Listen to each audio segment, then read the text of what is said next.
After an incredible start to the season, it was little surprise to see thousands upon thousands of spectators descending on Hampshire for rounds 7, 8 and 9 of the 2015 Dunlop MSA British Touring Car Championship at Thruxton. The on-track drama commenced in qualifying when an unfortunate incident between the Ford Focus of Mike Bushell and the Toyota Avensis of Simon Belcher forced both drivers out of the weekend's action. The two cars touched as Bushell's AMD machine left the pit lane, with Belcher coming past on a timed flyer, and the end result was a high-speed smash into the barrier. Bushell was treated at Southampton General Hospital with severe ligament damage, but the rookie is hopeful of a return to action at Alton Park next month. When the action resumed, it was Team BMR's Aaron Smith who scored a maiden pole position with a blistering lap. The lap set by the VW driver was enough to halt Honda's charge to a front row clean sweep, with Gordon Shedden and Matt Neal missing out by just 0.02 and 0.07 of a second, respectively. The gaps throughout the order were extremely tight, with the top 16 cars separated by less than a second. It was Shedden who blasted off the line and into the lead at the start of race 1, and he was followed through by teammate Neal after he nipped by the slow-starting Smith. Andy Prio's BMW locked up at the complex on the opening lap as the battle for fourth intensified. It was the Mercedes of Adam Morgan that gradually crept away from the chasing pack to join the fight for third as a trio of cars went nose to tail. The scrap effectively ended on lap 8, however, when Aaron Smith's Volkswagen slid wildly at high speed after suffering from a puncture. There were battles galore in the lower end of the top 10, with Josh Cook, Tom Ingram, Sam Tordoff and Rob Collard among those scrapping for valuable points until the finish.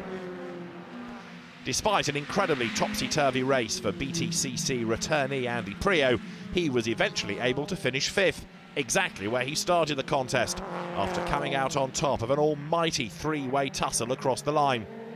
Andrew Jordan also benefited after contact between Jack Goff and reigning champion Colin Turkington. As the dust settled, it was Shedden who showed his class by heading home a Honda 1-2, with Neal in second, continuing the success story for the Japanese manufacturer at the fastest circuit in the country. The result for the new Civic Type R was the 8th victory for Honda machinery in the last 9 races at Thruxton, which has impressively spanned 3 models of car. Morgan claimed another eye-catching podium, but he would go even better later in the day.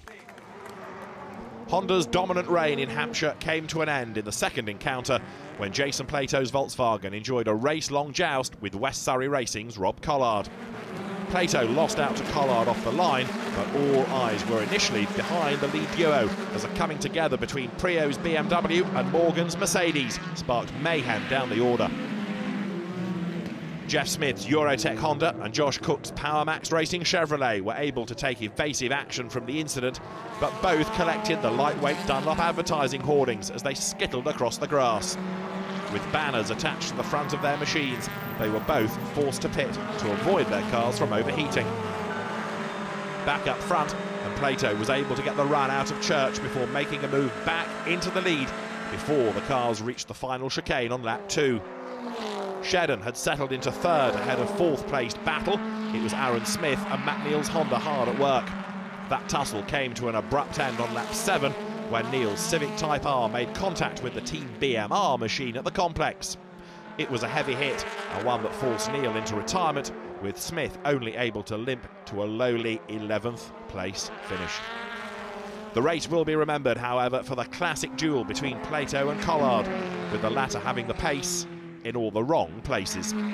Collard's BMW would close the gap at will through the slower corners, while Plato's Volkswagen would then pull away through the fast sections.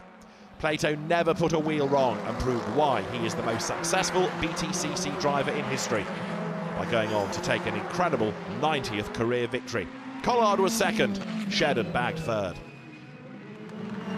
Starting the day's finale from pole position, Morgan was fully focused as the lights went out, and he fended off the attentions from Andrew Jordan's MG and Sam Tordoff's BMW on the run down to the complex for the first time. There were immediate battles down the field as Shedden and Plato squabbled with Rob Austin's Audi A4 over 8th position. Josh Cook also enjoyed his fair share of action after contact with teammate Dave Newsham, That was followed by his own dramas with Austin and Neil, which eventually led to contact between the Honda and the Chevrolet. Morgan was more than 3 seconds up the road by mid-distance before his advantage was wiped out by a safety car period, which was deployed following an accident involving Warren Scott's Volkswagen. The young Mercedes driver held his nerve after the restart and immediately set about working up a similar gap to his previous effort.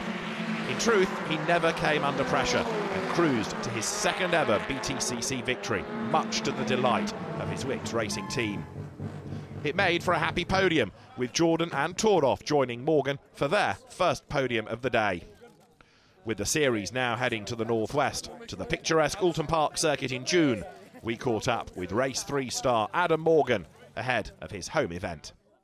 Well, Adam, not the first winner's trophy you've had, but the first time you've actually won a race on the road, so to speak. So it's been a great day for you here at Thruxton, hasn't it? It's been fantastic. You know, in motorsport you have good days and bad days, and this has definitely been one of the best days I've ever had. To be on the podium twice in one day in the touring cars is fantastic, and just a massive thank you to everyone at Wix Racing. They've given me a brilliant car, and you know, it makes everything that much sweeter when you come into the pit lane, you can see everyone there cheering, and I think my dad was crying. So it's brilliant day.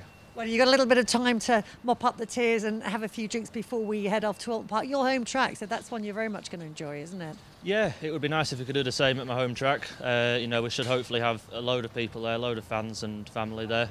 And you know, I do a lot of work at Alton. You know, I know it like the back of my hand, so hopefully we can pick the pace up and have another repeat of today. It's a very different track to Thruxton, isn't it? Yeah, completely. You know, Thruxton is completely unique in terms of speed and how abrasive the tarmac is. Alton itself is, you know, very bumpy. There's lots of off-camber corners, you know, lots of dips and rises. Again, it's quite a fast circuit. It's very narrow, but you know, it makes for great racing, and yeah, I'm really looking forward to it. And it's a race that's always really well attended. Huge fans there, and very enthusiastic fans as well. Yeah, I think Alton attracts the biggest crowd sometimes. So it's, you know, if we could replicate this Saturday weekend, it'd be even better. But no, it's a great venue. The track itself is fantastic to drive, and yeah, just really can't wait for it. So clearly you're hoping to be in the hunt. Who are you expecting to be in battling against to get more of these trophies? You know, the usual suspects. You know, both Honda guys. You know, I think Jason is normally really quick round Alton. So, you know, we're pushing on now towards the front. The car is really coming from strength to strength, and hopefully now we can just keep trying towards the front, and you know, more podiums and some more race wins will be lovely. See you there. Thank you very much, you too.